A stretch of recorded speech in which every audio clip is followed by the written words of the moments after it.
Lorsque Margaret Brennan quitta sa maison de l'Ohio en voiture par cette chaude matinée d'août, personne n'aurait pu imaginer qu'on ne la reverrait plus jamais.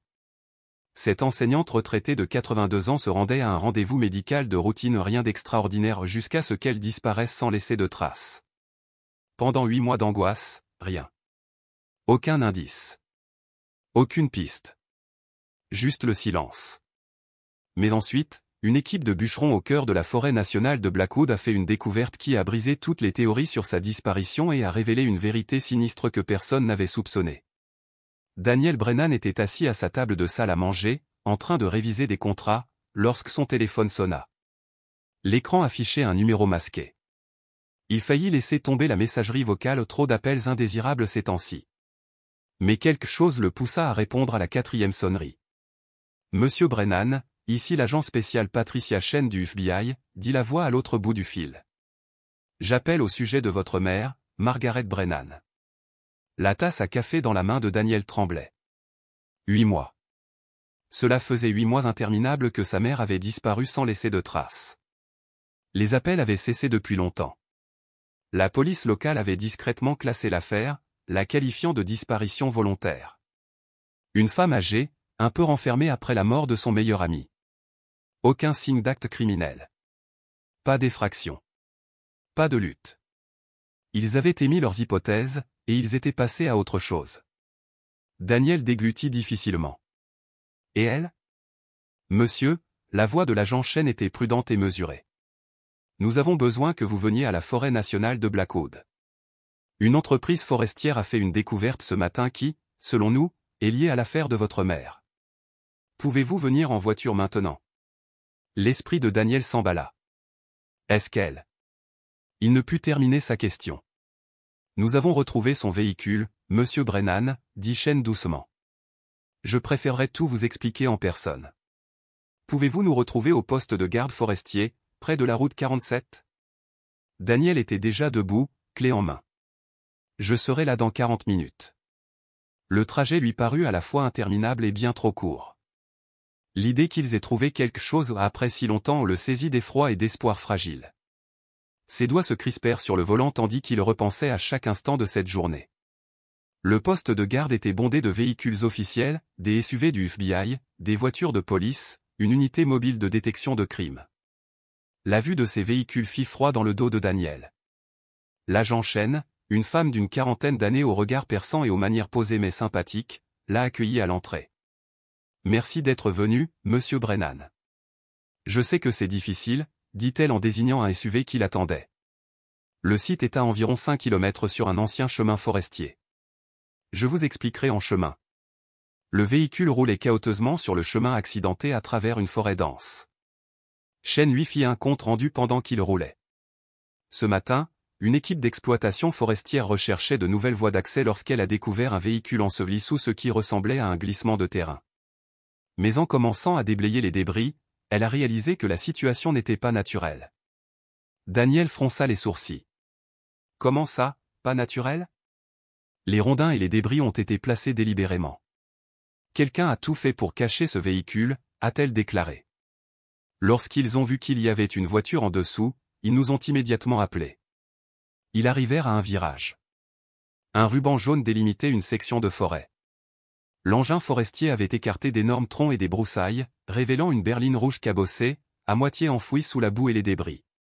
Des techniciens en combinaison de protection se déplaçaient prudemment autour du véhicule. Daniel sentit le souffle quitter ses poumons. C'était sa voiture. Même à travers la saleté, les dégâts, les mois de mauvais temps, il a reconnu la Toyota Camry 2018. La voiture de sa mère. Ses genoux faiblirent lorsqu'il sortit. Des souvenirs le frappèrent brusquement, sa voix joyeuse ce matin-là, la façon dont elle lui effleura le bras, son rire léger, tandis qu'elle insistait pour y aller seule. Juste un contrôle de routine, avait-elle dit. Je dois absolument passer à la pharmacie. Il fait trop beau pour le gâcher.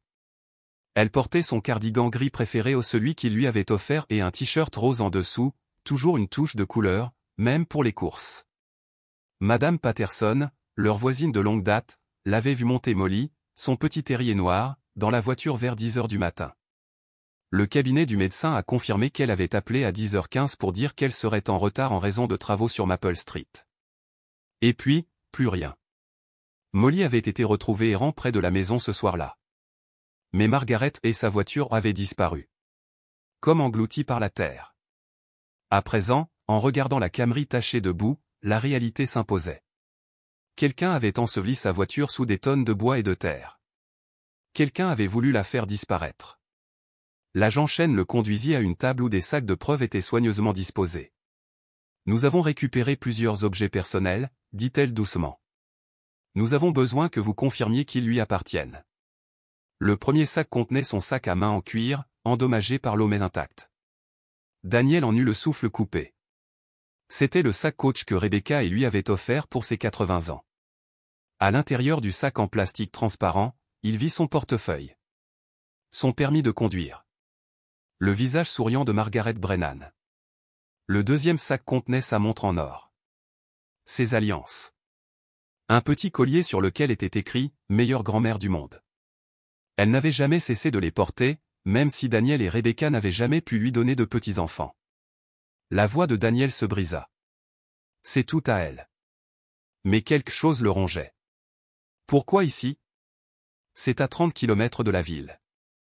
Ce n'est pas sur le chemin du cabinet médical. Pourquoi serait-elle ici? Le visage de l'agent Chen s'assombrit. C'est exactement ce que nous essayons de comprendre. La dissimulation, l'éloignement, ça ne correspond pas à un accident ou à une disparition volontaire. Nous traitons ça comme une scène de crime. Daniel fixait le véhicule. Les bois. La cachette délibérée qui avait dissimulé la voiture de sa mère pendant 8 longs mois. Quelqu'un avait fait ça. Quelqu'un l'avait enlevé. Que se passe-t-il maintenant? Demanda-t-il doucement. Nous analysons la scène en détail, dit Chen. Nous aurons besoin de votre déposition complète, tout ce qu'elle a dit ce jour-là. Toute personne susceptible d'avoir de la rancune. Et monsieur Brennan, y avait-il quelqu'un qui connaissait les habitudes de votre mère? Quelqu'un qui savait qu'elle serait seule ce matin-là? La question flottait dans l'air calme de la forêt. Plus tard, Daniel était assis seul chez sa mère. Le silence lui semblait insupportable. Il sortit son agenda de bureau, celui qu'elle avait toujours insisté pour utiliser malgré ses tentatives de moderniser sa vie. 15 août, écrit avec soin, Dr Morrison, 10h30. Prise de sang. Rien d'inhabituel. Rien n'indiquait que ce serait sa dernière note. La sonnette retentit. Par la fenêtre, il aperçut Madame Patterson, une cocotte à la main, le visage empli de compassion. « Daniel » murmura-t-elle lorsqu'il ouvrit la porte. « J'ai entendu. Je suis vraiment désolé. » Il accepta le plat d'un air hébété. « Madame Patterson, vous l'avez vue ce matin-là. La police a dit que vous étiez la dernière. » Les larmes lui montèrent aux yeux. « Je l'ai déjà répété 1000 fois. » Il était un peu plus de 10 heures. Elle est sortie avec Molly, ce que j'ai trouvé bizarre, amener le chien chez le médecin. Est-ce qu'elle a dit quelque chose? Elle a dit que les travaux sur Maple Street allaient la ralentir. Elle ne voulait pas laisser Molly seule trop longtemps. Alors elle l'a emmenée. Les mains de Madame Patterson tremblaient. Elle m'a demandé de vérifier si Molly allait bien, si elle était en retard. Daniel sentit l'air lui échapper. Les travaux sur Maple Street. C'était un détail, mais il savait que ça avait de l'importance. Quelque chose n'allait pas. Et quelqu'un, quelque part, était toujours là. Je crois qu'ils ont remplacé les conduites d'eau toute la semaine. La circulation était terriblement embouteillée. J'évitais moi-même ce secteur. Après le départ de Madame Patterson, Daniel s'assit dans le salon silencieux de sa mère, le poids de son absence pesant sur sa poitrine. Il prit son téléphone et appela le service d'urbanisme. L'employé confirma, des travaux étaient en cours sur Maple Street du 12 au 18 août. Ce détour aurait entraîné une circulation sur Elm Street, puis sur l'autoroute 47, un itinéraire qui aurait pu conduire sa mère au-delà du chemin forestier où sa voiture abandonnée avait été retrouvée. Ce n'était pas le chemin le plus direct, mais c'était possible. De retour au bureau de sa mère, Daniel examina ses relevés financiers avec une attention renouvelée. Lorsqu'elle avait disparu, il avait effectué une vérification rapide, aucun retrait inhabituel, aucune activité de carte de crédit, rien qui puisse suggérer un acte criminel. La police avait penché pour la théorie la plus simple, une vieille femme désorientée qui s'était simplement perdue. Mais maintenant, quelque chose le rongeait. Son système de classement était méticuleux, relevé bancaire classé par mois, facture soigneusement marquée comme payée, numéro de chèque noté de sa main précise. En sortant le dossier intitulé « Service au ménage », il eut le souffle coupé. C'était là. Un nom qu'il ne reconnaissait pas. Ashley Kovacs, service aux aidants naturels. Daniel fronça les sourcils. Sa mère n'avait jamais parlé d'embaucher de l'aide. Pourtant, c'était écrit noir sur blanc, des visites bimensuelles à partir de janvier, près de 8 mois avant sa disparition. Les factures mentionnaient des services comme la gestion des médicaments, les courses, l'accompagnement, le ménage léger. Les tarifs étaient modestes, 25 $ de l'heure, 3 ou 4 heures par visite. À première vue, rien ne semblait anormal. Mais il l'a ensuite remarqué, de petites marques de crayon dans la main de sa mère à côté du paiement de juillet, un léger point d'interrogation. Et à côté de l'inscription d'où, vérifier le montant. L'estomac de Daniel se serra. Sa mère était précise avec l'argent. Elle ne remettait jamais en question un montant à la légère, sauf si quelque chose clochait. Son téléphone vibra. C'était Rebecca qui prenait des nouvelles. « Comment vas-tu ? Tu veux que je vienne ? » « Je suis chez maman, » répondit Daniel. « Tu savais qu'elle avait engagé une aide-soignante ? » Il y eut une pause. « Une aide-soignante ? » « Non, elle ne me l'a jamais dit. Elle a toujours insisté sur le fait qu'elle se débrouillait bien. » « C'est ce que je pensais aussi. » Il jeta un coup d'œil aux factures. Sa mère, indépendante jusqu'au bout, conduisant seule à 82 ans, s'occupant de son jardin, toujours vive d'esprit malgré le chagrin après la mort d'Eleanor. Pourquoi aurait-elle soudainement besoin d'une aide-soignante? Il nota l'adresse d'Ashley Kovacs, un modeste immeuble d'appartements dans le quartier sud. Pas de nom commercial, juste ses coordonnées. Et cette note troublante sur le chéquier. Daniel rassembla les documents. Demain, il retrouverait Ashley Kovacs et obtiendrait des réponses. Mais le lendemain matin, avant qu'il puisse agir, son téléphone sonna. « Bonjour, est-ce Daniel Brennan ?» La voix était jeune et professionnelle. « C'est Ashley Kovacs. J'étais l'aidante de votre mère. Je viens de voir aux infos qu'ils ont retrouvé sa voiture. Je suis vraiment désolé. » Daniel se redressa. Il s'apprêtait à la chercher, et elle l'appelait. « Madame Kovacs. »« Oui. Je viens de trouver vos factures. Je ne savais pas que ma mère avait embauché quelqu'un. » Elle ne voulait pas t'inquiéter, dit doucement Ashley. Tu sais combien elle était indépendante. Elle m'a appelé après une petite chute en janvier. Elle s'est fait un bleu à la hanche, rien de grave mais ça l'a effrayée. Elle voulait que quelqu'un vienne la voir de temps en temps. Daniel fronça les sourcils. Il n'avait pas été au courant de sa chute. Encore un secret qu'elle avait gardé, sans doute pour éviter de paraître fragile. J'espérais te parler, dit-il. Tu as peut-être été l'une des dernières personnes à la voir. Oh, je ne l'avais pas vue depuis environ 2 semaines avant sa disparition, répondit Ashley. Elle a annulé nos derniers rendez-vous. Elle a dit qu'elle se sentait mieux et qu'elle voulait se débrouiller seule à nouveau. Ashley hésita. Monsieur Brennan, j'ai encore quelques affaires de votre mère. Un double des clés de la maison, quelques provisions.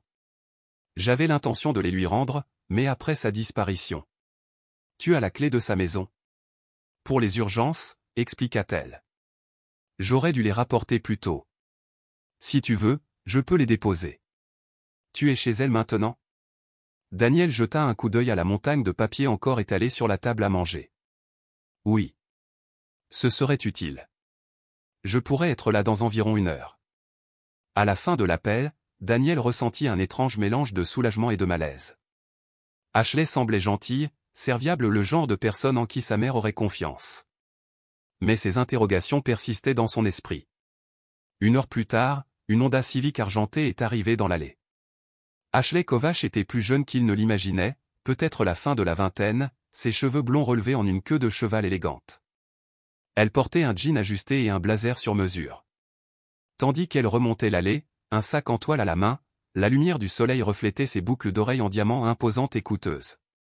Trop cher, pensa Daniel, pour quelqu'un qui gagnait 25 $ de l'heure. Monsieur Brennan, la salua-t-elle chaleureusement en lui tendant la main. Je suis ravi de vous rencontrer, même si j'aurais aimé que ce soit dans de meilleures circonstances. Sa poignée de main était assurée.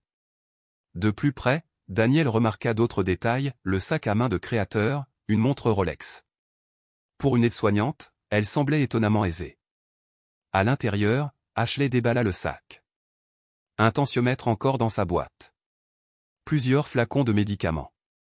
Une clé avec un pendentif papillon. Ta mère adorait les papillons, dit doucement Ashley. Son jardin, derrière, tous ces buissons à papillons. Elle s'asseyait là pour les observer. Daniel ressentit une pointe de honte. C'était un détail réel. Un détail que seule une personne ayant passé du temps avec elle pouvait connaître. Les yeux d'Ashley se tournèrent vers la table à manger, vers les piles de papier. Oh là là, tu as vraiment du pain sur la planche. Ta mère était tellement organisée, mais ça doit être écrasant. C'est vrai, admit Daniel. Je ne sais même pas ce que je cherche. Elle s'inquiétait pour l'argent ces dernières semaines, dit Ashley pensivement. Elle n'arrêtait pas de me demander si ses factures semblaient élevées, si on lui faisait payer trop cher. Je lui ai dit que tout semblait normal, mais elle était inquiète. Daniel fronça les sourcils. Inquiète pour l'argent? Ça ne lui ressemble pas. Elle en avait largement assez. Elle n'était pas du genre à s'inquiéter pour ses finances. Oh, j'ai peut-être mal compris, dit rapidement Ashley. Elle a peut-être juste vérifié. Tu sais comme les personnes âgées sont prudentes. Mais le malaise s'accentua. Sa mère ne s'était jamais souciée des dépenses. Elle avait vécu confortablement pendant des décennies. Tiens, proposa Ashley. Laisse-moi t'aider. Je connais son système. Je l'aidais parfois à classer ses dossiers. Ses mains bougeaient rapidement, ses ongles manucurés brillaient tandis qu'elle triait les papiers en piles bien ordonnés. Reçus médicaux. Charges. Relevés bancaires. Elle semblait connaître parfaitement le rythme d'organisation de sa mère. Et pourtant, quelque chose clochait. Pendant l'heure qui suivit, Ashley travailla à ses côtés, joyeuse, compétente et attentionnée. Pourtant, dans l'esprit de Daniel, les points d'interrogation discrets de l'écriture de sa mère pesaient plus lourd que jamais. Un fil avait été tiré. Et quelque chose se dénouait. Elle était efficace et serviable, partageant parfois de petites anecdotes sur Margaret qui semblaient authentiques, comment elle insistait toujours pour utiliser sa meilleure porcelaine pour le thé, comment elle s'inquiétait pour ses plants de tomates pendant les périodes de sécheresse. Ta mère était une femme si charmante, dit Ashley en attrapant une autre pile de papier. Certains de mes autres clients pouvaient être difficiles, mais Margaret m'a toujours traité comme un membre de sa famille. Daniel la regarda et remarqua l'éclat d'un délicat bracelet de tennis à son poignet, le même qu'il avait vu en faisant des achats pour l'anniversaire de Rebecca au pas moins de $3000. Il repoussa cette pensée. Peut-être avait-elle un petit ami riche. Peut-être venait-elle d'une famille aisée. Ce n'était pas son affaire. Vos autres clients, dit-il, essayant d'engager la conversation poliment. Sont-ils tous âgés? Oh oui, répondit Ashley avec un sourire chaleureux. Je suis spécialisé dans les soins aux personnes âgées. Juste un petit groupe, 3 ou 4 à la fois. J'aime que ce soit personnel, vous savez, construire de vraies relations. Elle sourit de nouveau. Ta mère m'a d'ailleurs recommandé à son amie, Madame Chen, au bout de la rue. Une femme tellement gentille. Daniel hocha la tête. Il connaissait Madame Chen, une enseignante à la retraite qui avait travaillé aux côtés de sa mère. Il se fit un devoir de prendre de ses nouvelles bientôt. Alors qu'il continuait à trier les documents, l'attention d'Ashley semblait de plus en plus fixée sur les états financiers. Oh, voici le résumé de son portefeuille d'investissement, dit-elle en sortant un relevé Fidelity. Je me souviens qu'elle le consultait constamment, inquiète de la volatilité des marchés et de sa retraite. C'était un mensonge. Daniel se souvenait que sa mère lui disait qu'elle ne jetait jamais un coup d'œil à ses placements, se fiant à la stratégie prudente établie par son conseiller des années plus tôt. Le marché monte, le marché baisse, lui avait-elle dit un jour. À mon âge, pourquoi s'inquiéter? Je pense que je devrais mettre ces documents sensibles de côté, dit calmement Daniel en attrapant les documents d'investissement.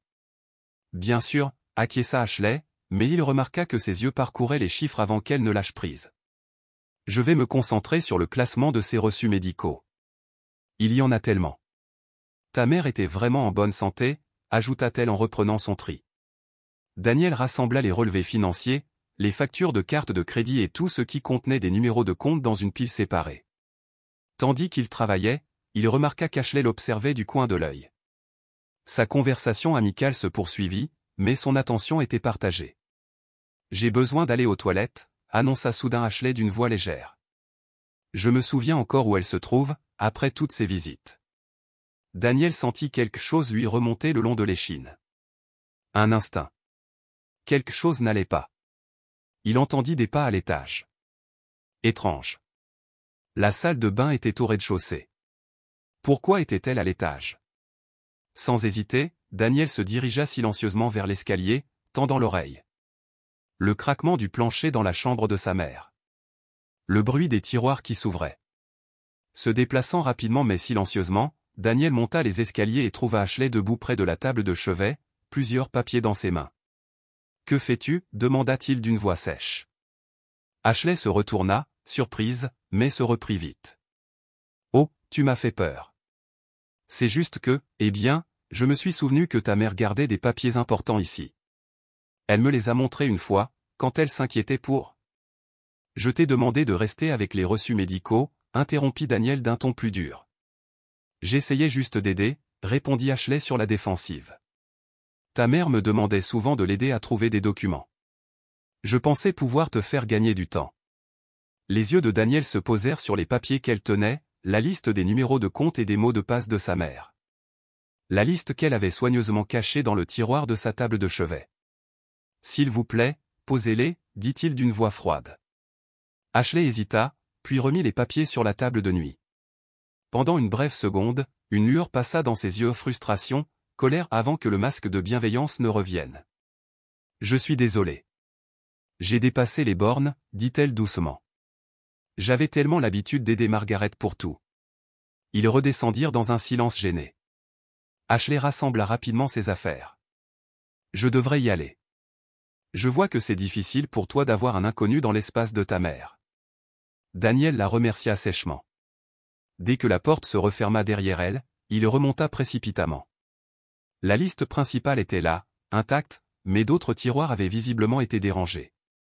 Le coffret à bijoux de sa mère avait été déplacé. Rien ne semblait manquer, mais quelqu'un avait certainement cherché. Puis il la vit, la porte du placard, légèrement entr'ouverte. À l'intérieur, derrière des vêtements suspendus, se trouvait le petit coffre-fort que sa mère lui avait montré un jour. Il toucha le clavier. L'écran numérique clignota, accès refusé. 3 tentatives infructueuses. Clé de secours requise. Le visage de Daniel se vida. Quelqu'un avait essayé sans succès de l'ouvrir. Récemment. Une seule personne était montée à l'étage. Les mains de Daniel tremblaient lorsqu'il attrapa son téléphone. Ashley Kovacs n'était pas seulement une aide-soignante. Elle volait. Et lorsque Margaret avait commencé à remarquer ces points d'interrogation dans son registre de chèques, Ashley était devenu désespéré. Il commença à composer le 911, puis marqua une pause. Que allait-il leur dire? Que les dents de sa mère avaient tenté d'ouvrir un coffre-fort? Sans preuve concrète, ce serait sa parole contre la sienne. Mais au fond de lui, il le savait. Comme il l'avait su quand l'agent Chen lui avait montré la voiture trafiquée. Ashley était impliquée. Elle en faisait partie. Et puis, un bruit en bas. Un craquement. La porte de derrière. Daniel se figea. Il avait verrouillé la porte. Il en était certain. Il entendit des pas. Des tiroirs s'ouvrirent dans la cuisine. Rapidement. Frénétiquement. Quelqu'un cherchait. Saisissant la lampe de lecture en laiton de sa mère, lourde et solide, Daniel se dirigea vers l'escalier. Son téléphone était toujours à la main, mais s'il parlait, il l'entendrait. Au fond, la cuisine semblait vide, mais la porte arrière était grande ouverte. La lumière de l'après-midi éclairait le sol. Puis, une ombre. Un homme entra dans l'embrasure de la porte. La trentaine, grand, musclé. Ses vêtements de travail étaient éclaboussés de béton. Son regard était dur. Froid. « Tu dois être le fils, » dit l'homme en entrant. Ashley a dit que tu pourrais poser problème. Avant que Daniel ne puisse bouger, l'homme s'est précipité. Daniel brandit la lampe, mais l'homme au Tyler fut plus rapide. Il se baissa, frappa Daniel à la poitrine et le projeta en arrière contre le comptoir. La lampe tomba au sol avec fracas. Daniel halta tandis que Tyler le maintenait immobile de son avant-bras. De sa main libre, Tyler sortit un pistolet et un vieux revolver. Le cœur de Daniel s'arrêta. « C'est l'arme de mon père », siffla-t-il. « Ta mère a montré à Ashley où tout était », ricana Tyler. Une vieille dame confiante. Trop confiante. Le métal froid s'enfonçait dans les côtes de Daniel. « Bouge. On descend. » L'arme n'a pas vacillé alors que Tyler le forçait à se diriger vers le sous-sol. La vieille salle de jeu de son enfance ressemblait désormais à un tombeau. « Assieds-toi », ordonna Tyler. Comme Daniel hésitait, Tyler le frappa au visage. Des étoiles jaillirent dans les yeux de Daniel tandis qu'il s'effondrait sur la chaise. Tyler sortit des serre-câbles de sa poche. Le cœur de Daniel battait fort. Ce n'était pas un hasard. C'était prémédité. Et ce n'était que le début. Il était venu préparé. Il attacha fermement les poignets de Daniel derrière la chaise, fixant ses chevilles aux pieds. Consultant calmement son téléphone, Tyler dit « Ashley est sur le chemin du retour ». Son ton trahissait un amusement froid. « Tu ne pouvais pas laisser les choses tranquilles, n'est-ce pas? Elle a dit que tu fouinais partout, que tu posais trop de questions, que tu trouvais des choses inutiles. » Daniel, sentant le sang couler de sa lèvre fendue, leva les yeux au ciel. « Que as-tu fait à ma mère ?» Tyler rit d'un rire laid et creux. « Ta mère ? Elle s'est fait ça toute seule. Elle a commencé à tout remettre en question. Relevés bancaires, frais de crédit, comme si elle se prenait pour une sorte de détective. Ashley a été prudente pendant plus d'1 an. Juste de petits montants. Mais ta mère l'a remarqué. Elle a menacé d'appeler la police. Dénonce Ashley pour maltraitance envers les personnes âgées. » Daniel fut frappé au ventre par cette révélation affreuse. Sa mère avait découvert le vol. Toutes ces accusations inexpliquées, elle savait que quelque chose clochait. La porte du sous-sol s'ouvrit en grinçant. Les talons d'Ashley claquèrent dans l'escalier. Elle semblait paniquée, son calme poli de tout à l'heure complètement disparu. « Sa femme est au courant », dit-elle à Tyler. Ils avaient prévu un dîner. Elle viendra voir s'il ne se montre pas. Tyler la regarda à peine. Alors, on sera prêt. Dans combien de temps? Ashley consulta son téléphone, les mains tremblantes. Il devait se retrouver à 18h. Il est 17h15. On a le temps. Tyler se tourna vers Daniel. Voilà ce qui va se passer. Tu vas nous donner la combinaison du coffre-fort de ta mère. On sait qu'elle te l'a dit. Elle a tout raconté à Ashley, combien son fils était responsable, comment tu avais accès à tout ce qui était important en cas d'urgence. Va au diable, cracha Daniel. Tyler lui décocha un revers de main sans émotion, lui fendant encore plus la lèvre. Mauvaise réponse. Il s'accroupit, la voix calme, comme pour expliquer son affaire. On a besoin de ce qu'il y a dans ce coffre. Des obligations. Du liquide. Des bijoux. 50 000 $, facile. C'était le plan depuis le début. Instaurer la confiance. Obtenir l'accès. La vider. Passer à autre chose. Ashley marchait nerveusement, la voix sèche. Mais elle a compris. Elle a commencé à documenter les choses. Elle a dit qu'elle montait un dossier. On ne pouvait pas la laisser tout gâcher. L'horreur frappa Daniel comme un coup en pleine poitrine. Sa voix se brisa. Tu l'as tuée. Tu as tué ma mère parce qu'elle t'a attrapé. La voix d'Ashley se brisa. Elle m'a appelé ce matin-là. Elle m'a dit qu'elle avait des preuves. Des copies de chèques. Elle m'a dit de la rencontrer, sinon elle irait à la police. Daniel pouvait à peine respirer. Il avait tout vu. Sa mère avait essayé de gérer la situation en silence. Elle espérait probablement encore qu'Ashley avouerait ou arrêterait. Au lieu de ça. Elle n'est jamais arrivée chez le médecin, murmura Daniel. Tyler hocha la tête. Non. Ashley m'a appelé, paniqué. On l'a intercepté au détour. On a utilisé l'arme de ton père. On l'a forcé à se rendre dans la forêt. Pas de résistance.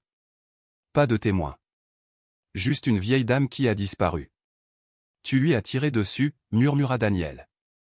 La voix de Tyler était neutre. C'était rapide.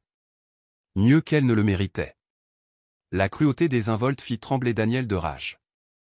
Sa mère, gentille et généreuse, fut assassinée pour avoir tenté de tenir tête à un voleur. La combinaison, insista Ashley. On en a besoin. Maintenant. On a attendu des mois. On ne peut plus attendre. Daniel la fusilla du regard. Elle te faisait confiance. Elle te traitait comme un membre de sa famille. Les affaires sont les affaires, murmura Ashley, les yeux baissés. Ta mère était censée être facile. Si elle n'avait pas été si futée. Une portière de voiture claqua dehors. Ashley et Tyler restèrent figés. Ce sera la femme, dit Tyler, la voix tendue. Il vérifia son arme. Plus de meurtre, siffla Ashley. On récupère le code du coffre et on y va. Elle a une clé, dit Tyler. Elle entrera. Quelques instants plus tard, la voix de Rebecca résonna dans la maison. Daniel? Tu es rentré? Ta voiture est dehors. Daniel essaya de crier, mais Tyler se précipita et monta les escaliers en bondissant. Un bruit de lutte suivit. Le cri aigu de Rebecca. Un bruit sourd. Daniel se débattit, le plastique lui entaillant la peau. Les secondes se transformèrent en une agonie intense avant que Tyler ne réapparaisse, traînant Rebecca, le visage pâle, la joue déjà meurtrie. Tyler la poussa sur une chaise et l'attacha rapidement. J'ai appelé les secours, halta Rebecca. Avant d'entrer, j'ai vu la porte de derrière. Ils arrivent. Ashley pâlit. Tu mens. Vérifie son téléphone, dit Rebecca d'une voix rauque. Tyler arracha son téléphone, le visage sombre. Il jura dans sa barbe. Elle a appelé. Combien de temps, demanda Ashley, la panique montant. Ce quartier, 5 minutes. Peut-être moins. Ils échangèrent un regard silencieux. Des décisions prises en un clin d'œil. Ils avaient déjà tué. La camionnette, dit Tyler. On les prend tous les deux. On récupère la combinaison en chemin. Avec un calme glacial, il coupa les attaches des chevilles de Daniel, mais laissa ses poignets liés. Debout. Tous les deux. Si vous tentez quoi que ce soit, vous mourrez. Il les força à monter à l'étage sous la menace d'une arme, tandis qu'Ashley courait pour démarrer la camionnette.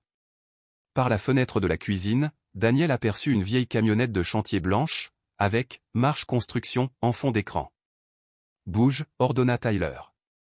Alors qu'ils étaient poussés en avant, Daniel vit qu'Ashley avait attrapé une bâche bleue du genre qu'on utilise pour envelopper les corps. Son estomac se noua. Il n'avait pas l'intention de les garder en vie. La voix de Rebecca était basse mais ferme. Ils vont nous tuer. Comme ta mère. Tais-toi, grogna Tyler, mais ses yeux se mirent à s'égarer, nerveux. Au loin, les sirènes hurlaient. On se rapprochait. Ashley ouvrit brusquement les portes arrière du van. L'intérieur était vide, à l'exception des outils et des bâches. Tyler poussa Rebecca à l'intérieur en premier, puis Daniel, avant de grimper derrière eux. Le plancher métallique froid pressa la colonne vertébrale de Daniel lorsque les portes claquèrent. « Où » appela Ashley. « C'est la mine de Miller », répondit Tyler. « Personne n'y va. » Le cœur de Daniel battait fort. « C'est là qu'on a retrouvé la voiture de ma mère. »« Tais-toi » rétorqua Tyler. Ashley accéléra à fond. La camionnette zigzaga dans les rues calmes. Les sirènes hurlèrent plus fort. Rebecca tourna la tête vers Daniel. « Il piste mon téléphone » dit-elle d'une voix ferme. « Partage de localisation. Ma sœur sait où je suis. » Tyler jura, sortit son téléphone de sa poche et l'éteignit. « Peu importe » dit Rebecca. « Ils peuvent encore remonter jusqu'à la dernière tour. Et le 911 a le journal des appels. Ils le sauront. » Elle ment, aboya Ashley, mais sa voix tremblait. « Elle ne l'est pas » ajouta Daniel en insistant. « La police va mettre des barrages routiers. » Tyler le frappa violemment, mais le coup manquait de conviction. Son masque glissait. Les sirènes devinrent assourdissantes.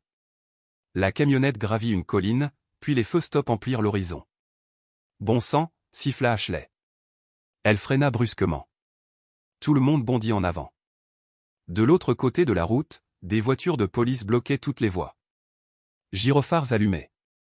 Les policiers étaient déjà sur le pont, armes au poing.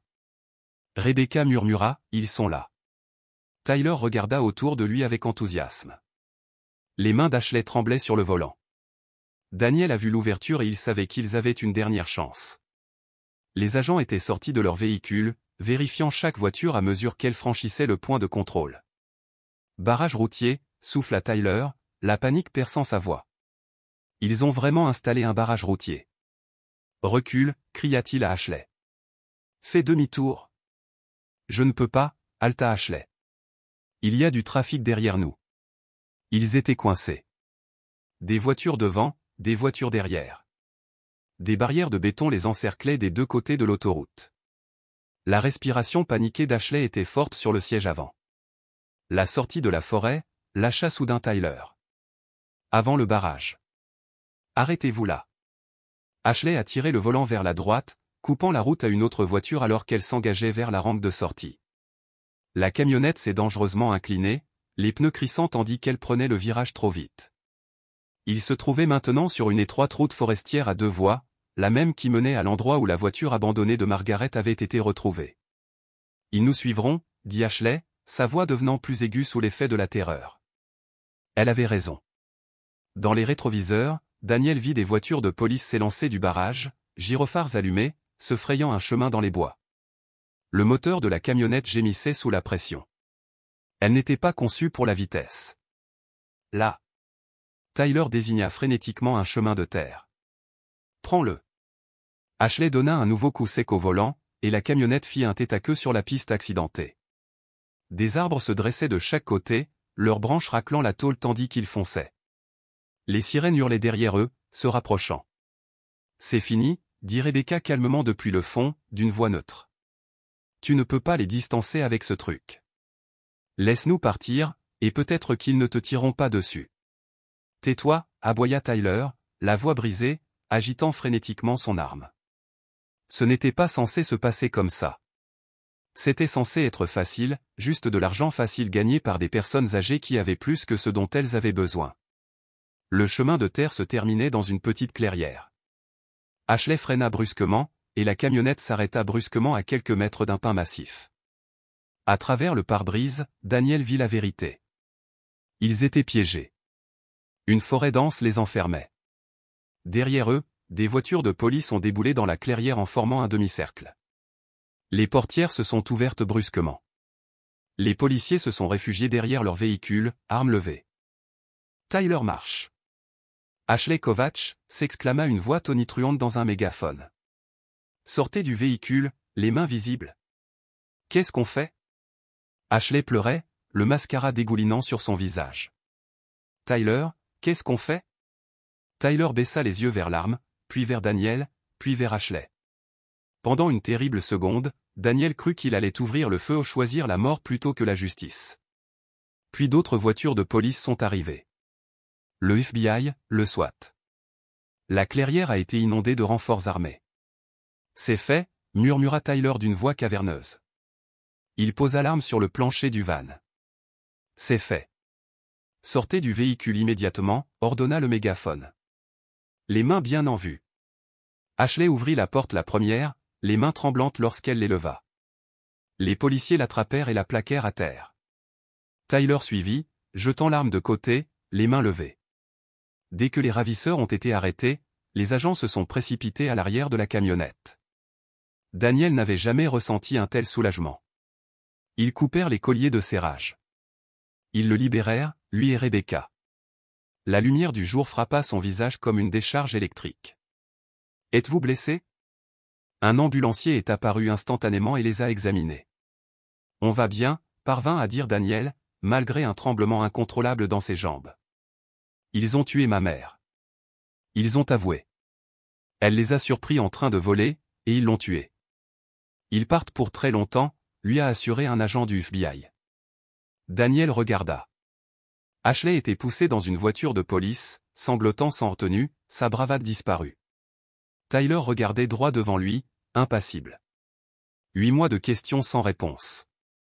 8 mois de nuit blanche. Et tout cela s'est résumé à quelque chose d'aussi ancien et brutal que la cupidité. Une aide-soignante qui a vu une opportunité. Un petit ami qui a choisi le meurtre pour la dissimuler. Plus tard, dans la lumière fluorescente crue de la salle d'interrogatoire du poste de police, Tyler Marsh était assis enchaîné à la table, sa bravade antérieure ayant disparu. En face de lui était assis l'agent spécial du FBI Shane et le détective Rodriguez, leurs enregistreurs numériques en marche. Daniel regardait à travers la vitre sans teint, Rebecca à ses côtés, sa main serrant la sienne. Il avait besoin de tout entendre. Chaque mot. On vous a déjà mis sur la sellette pour enlèvement et tentative de meurtre, dit doucement l'agent Shane. Votre petit ami est dans la pièce à côté et nous raconte tout. Autant parler. Tyler serra les mâchoires. Son avocat commis d'office se pencha et murmura avec urgence. Je veux un accord, marmonna Tyler. Je te dis tout. Pas de peine de mort. Dites-nous d'abord où se trouve le corps de Margaret Brennan, dit froidement Rodriguez. Ensuite, nous négocierons. Tyler s'est effondré. La mine de Miller, murmura-t-il. L'ancienne mine de cuivre près de la route forestière 12. À une quinzaine de kilomètres de l'endroit où nous avons abandonné sa voiture. Daniel sentit ses genoux céder légèrement. 10 kilomètres. Elle avait été à 10 kilomètres de là pendant tout ce temps. Elle est dans le puits principal, continua Tyler d'une voix éteinte. À environ 20 mètres de profondeur. On a lesté le corps avec des blocs de béton. Pourquoi cacher la voiture séparément, a demandé Shane. C'est Ashley qui a eu l'idée, répondit Tyler d'un ton neutre. Elle a dit que si la voiture était retrouvée, les policiers concentreraient leurs recherches à proximité. On l'a donc abandonnée en premier, puis on a ramené la voiture 8 kilomètres plus loin, on l'a enterrée, on a fait comme si c'était un glissement de terrain. On a utilisé ma pelleteuse, mes chargeuses, tout. Racontez-nous le 15 août, a demandé Rodriguez. Tyler s'est frotté le visage avec ses mains menottées. Ashley m'a appelé vers 22h30, complètement paniquée. Elle m'a dit que Margaret avait trouvé de faux chèques et a menacé d'appeler la police. Elle lui a dit de la retrouver chez elle, sinon elle irait directement à la police. Mais elle n'est jamais rentrée chez elle, a déclaré Shane. Non, murmura Tyler. Ashley avait une clé. Elle savait où tout était. Elle a trouvé l'arme du vieil homme dans le placard. Quand Margaret a appelé le cabinet médical pour signaler le retard des travaux, Ashley m'a dit de l'intercepter sur la déviation. Comment savais-tu dans quelle direction elle irait? Ashley connaissait ses habitudes, dit Tyler en haussant les épaules. Elle s'est occupée d'elle pendant plus d'1 an. Elle connaissait toutes les routines. Les travaux sur Maple signifiaient qu'elle devait emmener M jusqu'à l'autoroute 47. J'ai attendu à Foster Road. J'ai fait un appel de phare.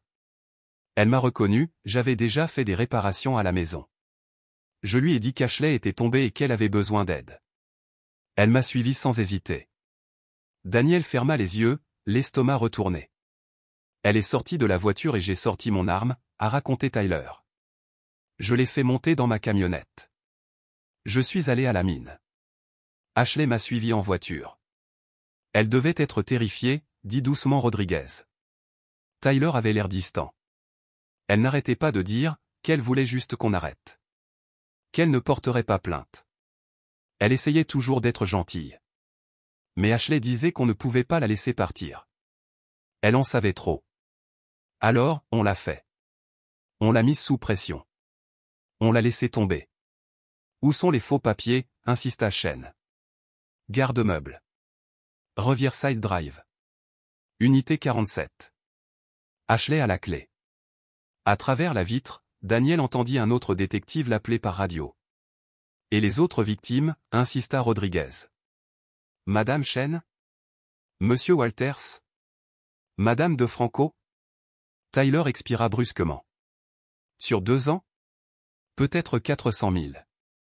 Ashley était prudente, petite somme. Bijoux, faux chèques, espèces. Ils lui faisaient confiance. Ils ne s'en sont jamais aperçus. Jusqu'à Margaret Brennan. La porte s'ouvrit. Un agent chuchota d'un ton pressant. Shane se retourna. Le box de stockage correspond. Nous avons de faux passeports, des billets d'avion, 200 000 $ en liquide et le chéquier de Margaret Brennan. L'avocat de Tyler chuchota à nouveau, mais Tyler l'ignora. Écoute, dit-il d'une voix neutre, vaincue. On l'a tué. On les cambriolait. Ashley peut pleurer tant qu'elle veut, c'est elle qui a tout planifié. J'ai juste fait le sale boulot. Pourquoi ne pas courir après le meurtrier, a demandé Rodriguez. Il nous fallait plus d'argent, marmonna Tyler. Ashley a dit que personne ne nous soupçonnait. Notre disparition semblait volontaire. On pensait avoir le temps. Un autre coup. Un autre murmure. Des équipes sont à la mine, a rapporté l'agent. Les chiens de recherche de cadavres sont en alerte. Daniel se détourna. Il ne pouvait plus regarder. Elle est là, murmura-t-il à Rebecca. On va la ramener à la maison. Elle le mérite. À travers la vitre, Tyler signait ses aveux. Dans l'autre pièce, Ashley aussi. Tous deux pointaient du doigt, tous deux s'effondraient. Mais la vérité était claire. Margaret Brennan était morte parce qu'elle avait eu confiance. Parce qu'elle avait été bonne. Parce qu'elle avait eu le courage de se lever. Et maintenant, enfin, elle pouvait rentrer chez elle. Et ceux qui l'avaient détruite passeraient le reste de leur vie derrière les barreaux. L'agent Chen sortit, sa voix douce mais certaine. Nous aurons des équipes de secours à la mine d'ici 1 heure, a-t-elle promis. Nous la ramènerons à la maison. Avec toute la dignité qu'elle mérite. Daniel hocha la tête, incapable de parler. Le miracle n'était pas encore arrivé. Mais la vérité, si. Et la justice, enfin.